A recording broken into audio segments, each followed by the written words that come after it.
Hey, welcome to the channel, everybody. My name is 80 Canadian, and I hope you're doing well. So by now you know how this channel works. We'll be checking out a series of clips, and after the clips, I'll be giving my opinion. So let's just get right into it and see what we got today, guys. We are live. Everyone's waking up. The whole planet's awakening. There is a huge shift of consciousness happening on the planet. Whether you're aware of it or not, I started waking up, realizing governments are corrupt. I fought the system. Article 61 is a legitimate law in the Kingdom of England to say, if you're not happy with what the government's doing, you can just say, oh, that's not for me, thanks. Is that real? That's a real thing. The legal system is a man-made technology designed to control masses. I got arrested 27 times in 3 years. I got 6 cars crushed, and I went through the entire process, courtroom after courtroom after courtroom, learning the legal language. I always ask the police one question: do you have a degree in law? No. Then why would I listen to you? Are you legally trained? No. Then how are you enforcing the law? Well, I started negotiating with judges. But they know what you're doing. Yeah. But I also know what they're doing. So, like, checkmate. The government have insidiously invited themselves into every aspect of our life, and that's why it seems like we're in a spider web, we can't get out of it. Capitalism and healthcare shouldn't be allowed to exist. You shouldn't be allowed to capitalize on illness. That's horrible.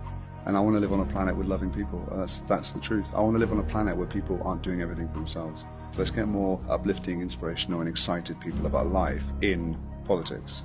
If you had children, would you not sign the birth certificate? Absolutely not. Why would I give my children, my living, breathing, conscious, spiritual, intelligent being that I have co-created with my partner, why would I then give it to a crown corporation government?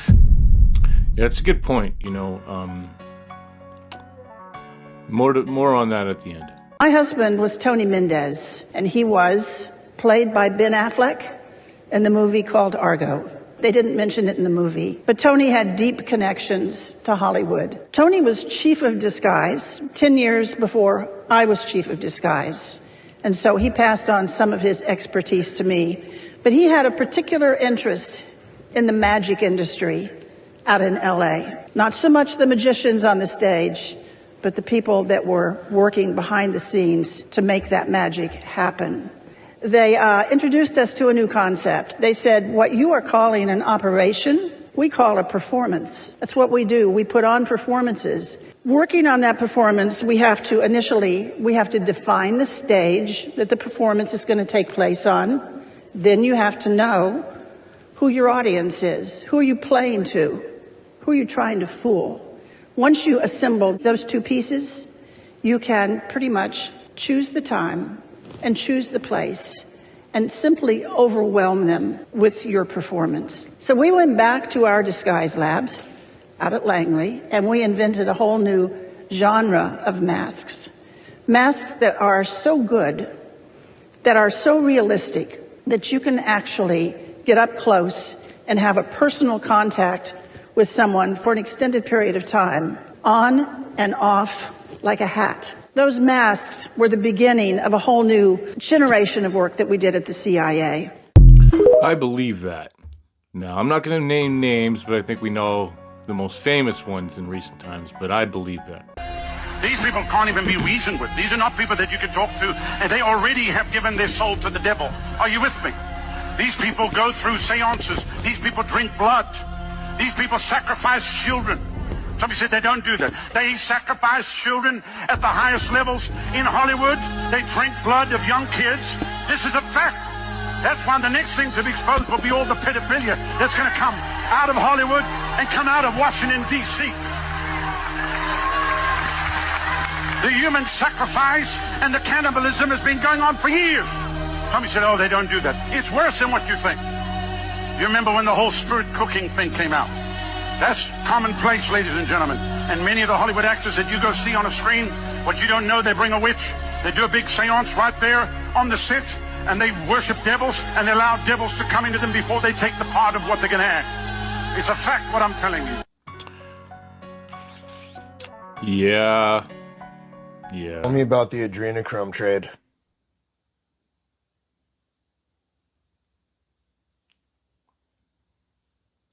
All right, let's walk this carefully because this is real, it's dark, and it's one of the core mechanisms keeping the inversion grid alive. What is adrenochrome, really? That's only part of the truth. The full picture is this. Open quote. Adrenochrome is a bioetheric compound created when the body is flooded with adrenaline during extreme trauma, especially in children. Close quote. In that state, where fear, pain, and despair peak simultaneously, the body releases not just a chemical, but a frequency charge. And that's what the elite are after. But the energy encoded into it, why do they harvest it? Because it extends life in their distorted, decaying vessels. It amplifies psychic capacity, allowing temporary access to fourth-dimensional control grids. It acts as a currency, a spiritual fuel traded not in dollars but in power. And in some cases, it is required to sustain hybrid or parasitic entities that cannot survive without stolen life force. The trade network, a shadow grid.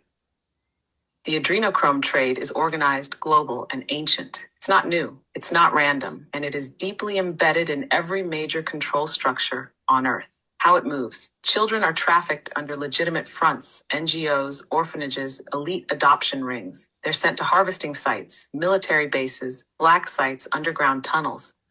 Trauma is induced through ritual abuse, torture, fear conditioning. The substance is extracted, sometimes with tech, sometimes manually. It is processed and distributed like any other elite commodity. The buyers, high-level elite families, satanic ritual groups, certain interdimensional hosts or vessels, and yes, the Antarctic throne node of Yahweh's current vessel. This is the part no one wants to hear. Open quote.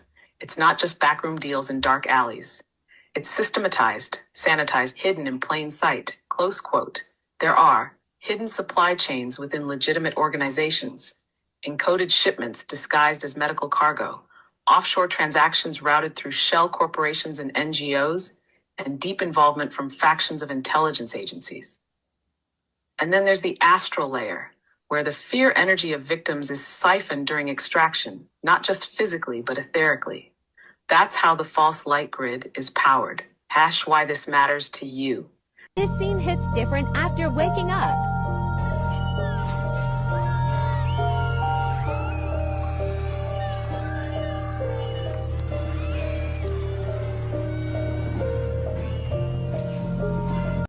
Yeah, that's one of the darkest rabbit holes I think you can go down.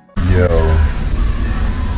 these kids, though. You can't tell me this kid is not 56 on the dot. Look at these kids, man. Look at him. Look at, you know he laid off people at the factory. It's like, we gotta make budget cuts, I'm sorry. Look at him. He's like, just cut him. No remorse. He has a mobster face. Yeah. His name is Marbles. Jimmy Marbles. Yeah, he's the fun guy of the group, but he's crazy. Look at these kids, man. I don't know what the hell. It's interesting.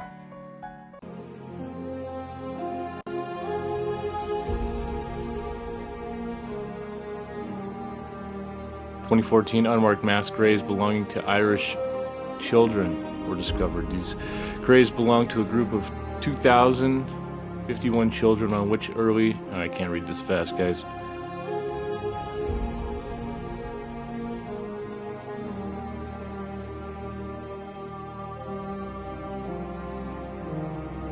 SIDS, okay.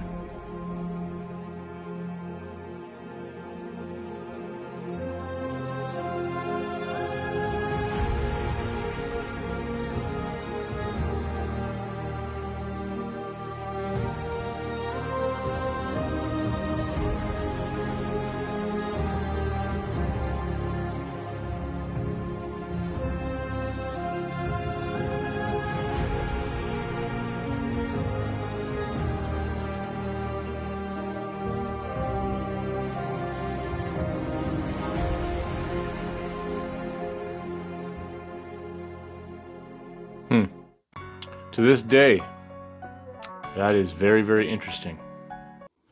So a lot of people ask me about the reset, why their grandfathers or their great-grandparents never talked about it, or why they didn't remember a reset.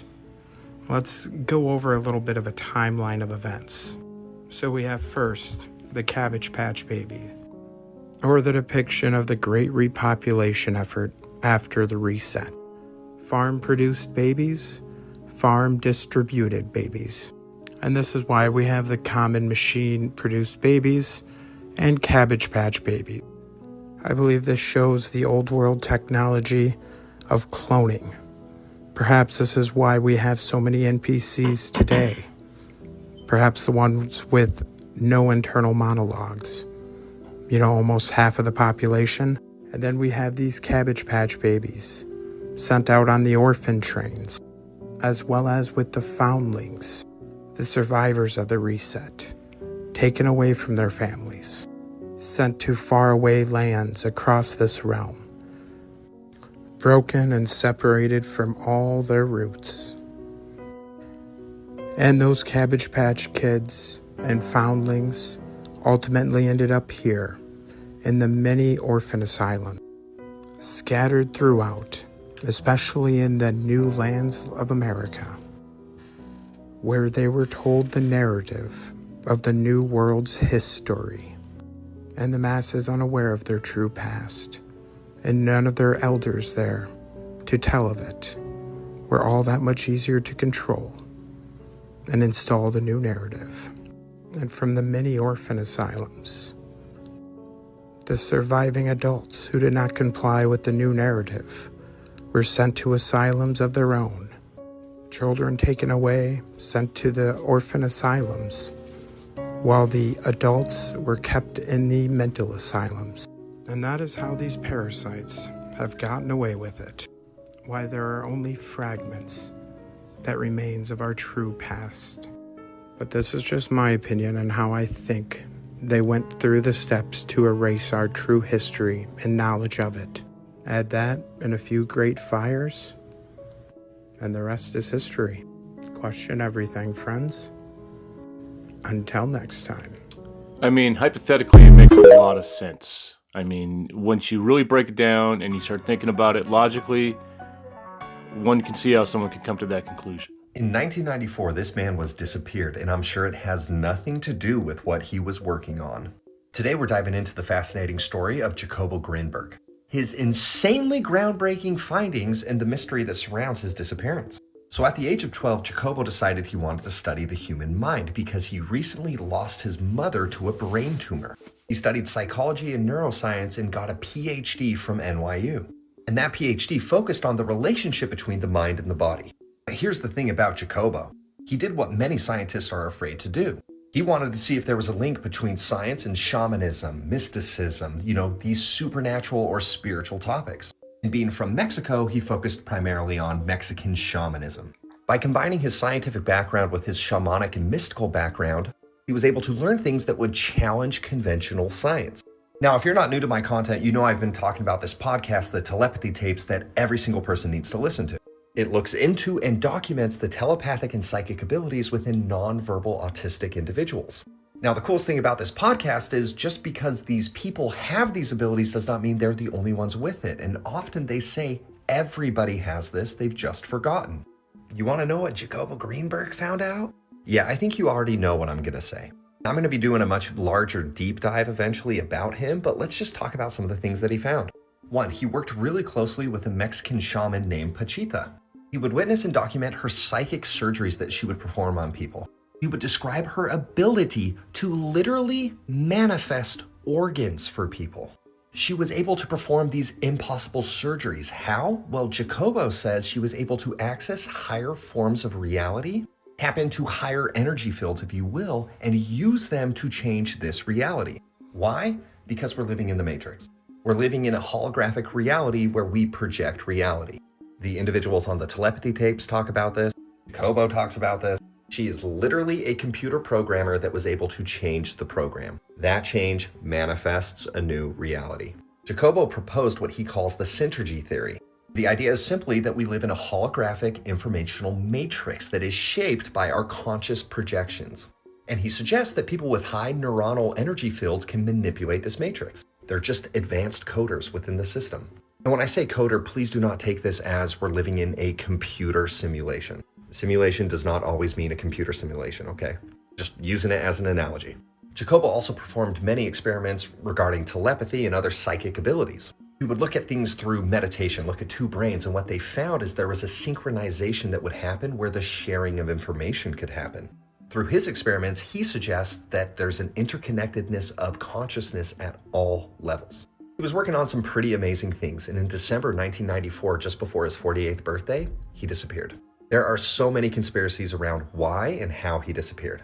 His wife claimed that he was traveling, but there's no flight records or any sightings whatsoever. Some people think he was silent. Some people think he was taken by the CIA. Some people think that he just pieced out on this reality and went to higher planes of consciousness. Like I said, we're going to dive so deep into his story and his findings, but it is really fascinating when you take a man of science who is a genius that applies that to look for the connections between spirituality, mysticism, shamanism, whatever you want to call it, and he explores the different levels of consciousness. Instead of just ignoring the things that we can't explain or calling it woo-woo or crazy, he pragmatically looked it in the face, trying to understand it. And unfortunately for us, he disappeared. But if you want a really interesting podcast, it's 10 episodes long, and it goes through these abilities, testing individuals who have these abilities. It is so fascinating. It is so fascinating. You need to go listen to it right now, the telepathy tapes. Love you guys. Yeah, the telepathy tapes really are fascinating. It's a little long, but I would... There's a guy in Iowa got curious, why do birds start chirping an hour before sunrise? He found out that chirping of the birds is a frequency that helps open up the plant cell stomata on the bottom of the leaf, and it lets the plant start breathing in the morning. It helps it's the alarm clock and wakes the plant up. He found out that frequency is found in classical music quite a bit. So he started playing classical music to his cornfields. His neighbors thought, he's a couple fries short of a Happy Meal, until his corn grew 15 feet tall. And they said, what channel was that you're playing? When he played the music to his squash plants, they produced 5 squash per leaf instead of 1. He played it to his black walnut tree and it grew twice as fast as normal, called sonic bloom. Combination of vitamins for the plant and special frequencies to open up the stomata. Dr. Mori in Tokyo started raising a tomato plant under pressurized carbon dioxide, so I've heard, and filtered sunlight. He blocked out the UV light. His tomato plant grew a little faster than normal and it kept growing and growing and growing. And they said, wow, this thing's getting bigger. After 2 years, it had produced 900 tomatoes and was 16 feet tall. They moved it to a shopping center, built scaffolding to hold up the branches, and it kept growing and growing. They said they took it to Expo 85 and said this plant might produce 10,000 tomatoes. Interesting. Frequency is very important. This is how the universe works. You think something like, I'm really good, or I'm not good enough, or I can't do this.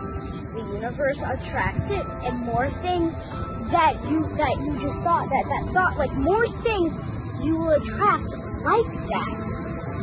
So your heart, just saying, your heart vibrates on a very, very, very, very high altitude. A very high vibration. And most people don't realize it.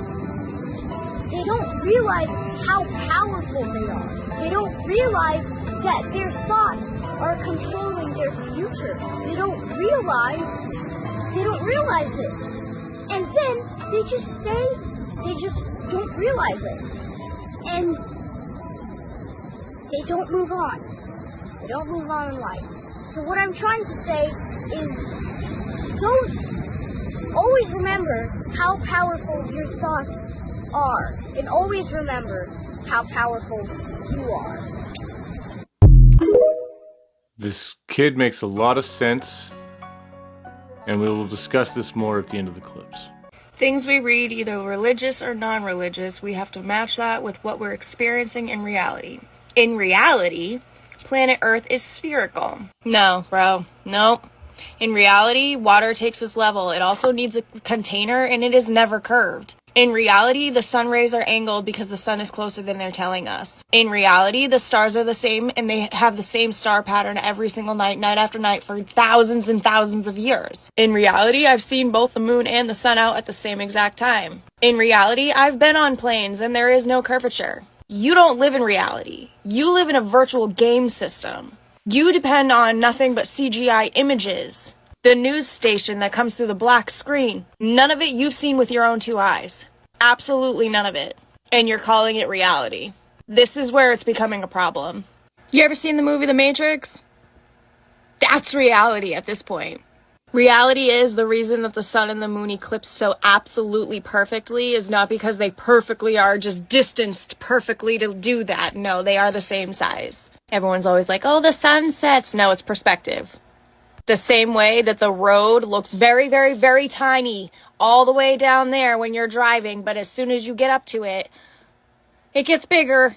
The same way the road disappears because you can only see so far. The same way we can pull the boats back in with zoom cameras that supposedly went over the curve. No, they did not.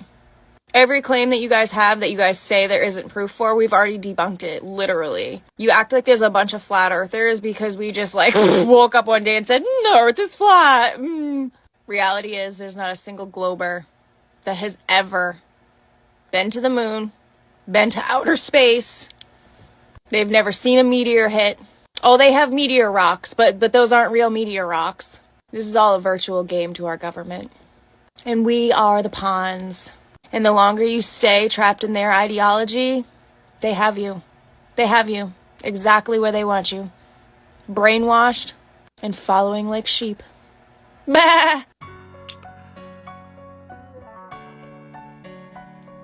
Hey, the real Pharaoh's curse is that we haven't built a pyramid bigger than Giza yet. I mean, just look at it. This thing is massive and it's over 4,000 years old. Oh, but we do have a pyramid bigger than that and nobody's talking about it. The Great Pyramid of Giza is peanuts against the buried Pyramid of the Sun in Bosnia, and you will not believe what they found there. In 2005, archaeologist Dr. Samir Osmanagic realized, hey, this hill in the small Bosnian city of Veselko is oddly shaped like a pyramid. And shaped like a pyramid was an understatement. This hill has virtually every characteristic of a real pyramid, and we continue to ignore it. To start, it has 4 triangular sides. That's it. Pyramid confirmed. We're done. Joking, but it's got even grade slopes and corners that connect perfectly under the foliage, along with an apex at the very top, the exact shape of a pyramid, but oh, it don't end there, Johnny boy. It's also perfectly aligned to the cardinal directions, north, east, south, and west, much like Giza. In fact, this one is even more aligned to true north than Giza, being only 1/300th of a degree off from perfect north, whereas Giza is 2/60ths of a degree off. They even took EMF, electromagnetic frequency readers, to the top and saw readings of 60 times more of what is normally expected on Earth. Another phenomenon that tends to occur at the pyramids, and the reason why is so mind-baffling that we'll have to save that for a future video. This hill was aptly named the Bosnian Pyramid of the Sun, the first pyramid of its kind in Europe, taller than the Great Pyramid of Giza and even bigger than the biggest pyramid of the world, Cholula in Mexico, with 4 other smaller hills around it that are also suspected to be pyramids or some other structures, as is usually the case at these ancient sites. Sure, it might just look like a hill covered in trees, but have a look at what the Pyramid of the Sun in Teotihuacan, Mexico looked like before it was excavated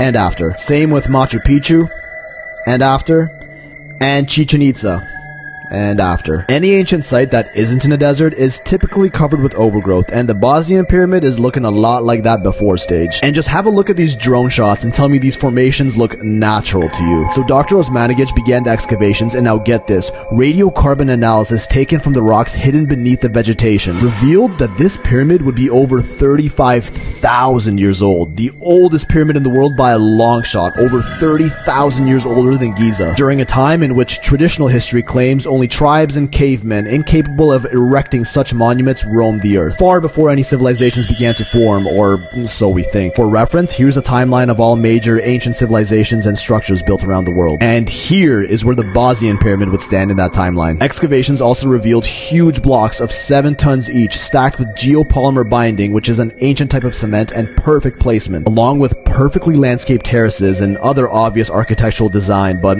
oh no, these are all natural. Note that this was all uncovered up to a meter underground, as would be expected of a pyramid over 35,000 years old. And of course, the archaeological gatekeepers of the world insisted this is just coincidental, with some even going as far as saying Dr. Osmanagic purposely placed these carved stones here to deceive the public. And famed Egyptologist Zahi Hawass, who oversees most of the Egyptian pyramid investigations, even petitioning the Bosnian government to stop these excavations. Within hours of this international discovery, the story is swept under the rug and labeled a hoax. Well, over 50 archaeologists around the world remained optimistic and actually joined Osmanagic's work in Bosnia, with virtually every single one of them who actually saw it in person confirming that nature could not have formed form these hills. Further studies revealing an entire underground tunnel system in the area, the longest subterranean complex of any pyramid in the world. Inside these tunnels, large stone blocks were found that clearly seem to be artificially created and placed. Other artifacts like this giant round stone that no one can explain, and a whole bunch of other smaller ancient trinkets, statues, and even what appears to be a map carved into stone were all found around the Bosnian Valley of Pyramids, all dismissed as irrelevant or flat out ignored by mainstream archaeology. Even the peak of the Sun Pyramid forms a perfect triangle with the peaks of the nearby hills dubbed the Pyramids of the Moon and the Dragon. Another crazy coincidence, right? After much pushback, the government actually did grant Osmanagic the right to continue excavations, but with no official funding, the entire project depends on donations and volunteer work. These excavations are still going on, but after tourism to Bosnia slowed down in the last couple of years, progress on these pyramids have as well. As with anything, you could probably rationalize a completely valid reason for each of these discoveries, and maybe it really is somehow just a hill. So, you think we're tweaking on this one, or are we onto something? Who's ready to get digging? I find it fascinating that governments try to stifle archaeology. Everything finds. that happened to you, the way your father treated you, the way your mother treated you, even the story that you are, the black sheep of the family, all of these things, you start looking at them and you start going, wow, everything is absolutely perfect. And you start to realize that your soul, is the creator of your experience. That you felt the pain that you felt, and you went through the circumstances that you've gone through. Your ego doesn't like this, because this is the last thing that your ego wants to hear. But even the pain, even the abuse, even the everything, there was a lesson in it that your soul needed to learn. And when you allow that, and when you allow the courage that you have to finally let go and finally no longer see yourself as a victim of life, when you finally allow yourself to start seeing that life is not happening to you, that it is all happening for you, in your favor, then you tap into a frequency where you are one with the Creator, and you are one with other human beings. Sort of a shared consciousness, a collective consciousness, if you will. Alright, so those are the clips that we have today, guys. So, is it possible that we as people are capable of a lot more than what we've been told? And I don't just mean with our hands, but with our minds and with our consciousness. It seems to me that hypothetically, we were capable of a lot more, and we knew this a long time ago. There's a buried history and a destroyed history below our feet and under the foliage and everything else. That much is pretty obvious. It's also funny to me that whenever someone finds these pyramids that are underground, the government really doesn't like it when you want to unearth it and discover it, because I think that starts to destroy the narrative that they've created, right? It's kind of fascinating when you start to think about things like manifestation and things that we probably were capable of that were second nature to us, but like that person earlier said, we just don't remember how to do it. So it would make sense that we were able to do this sort of thing. We were able to just sort of will things into existence, if you will. Especially when you look at the beauty of the old world of Tartaria, and we sit there and we wonder in awe, how were they capable of creating these masterpieces, with their bare hands? Well, maybe they didn't use their bare hands. Maybe they did something else. Maybe they sort of willed this stuff into existence, if you will. Using some sort of capability that we just can't even comprehend, because we've been living in fear and we've been living in trauma for most of our lives. A lot of us were born into servitude when you think about it. We don't know anything other than slavery. We were born into destitute. We don't know anything more than 9 to 5, working, struggling, and never really getting anywhere due to our efforts. It's fascinating too that the news is just constantly bad, right? It's just fear, and really ramped up since 2020. It really seems that way. It's almost like people are waking up, and the powers that be are doing everything they can to prevent that. They do not want us to wake up, because once we wake up and we start to throw off the shackles and we start to say, I don't want to do this anymore. I don't want to be a slave anymore. I don't want to go to work for some person, for them to give me scraps, for me to struggle, for me to come home and take out my my aggression and my pissed off frustration on my family, because let's face it, that's what a lot of us do. Because I don't think this is what we're supposed to be doing. Nothing has ever seemed more against the basic human nature than the 9-to-5 rat race that they got us in. It's kind of fucked up when you think about it. So it makes a lot of sense that we would be constantly draped in fear and constantly draped in things that lower our vibrations, keep us down, keep us looking down, keep us isolated. Is it just me? Is it possible that we were capable of so much more, but yet this capability has been sort of amputated, if you will, with low frequencies and low vibrations, you know?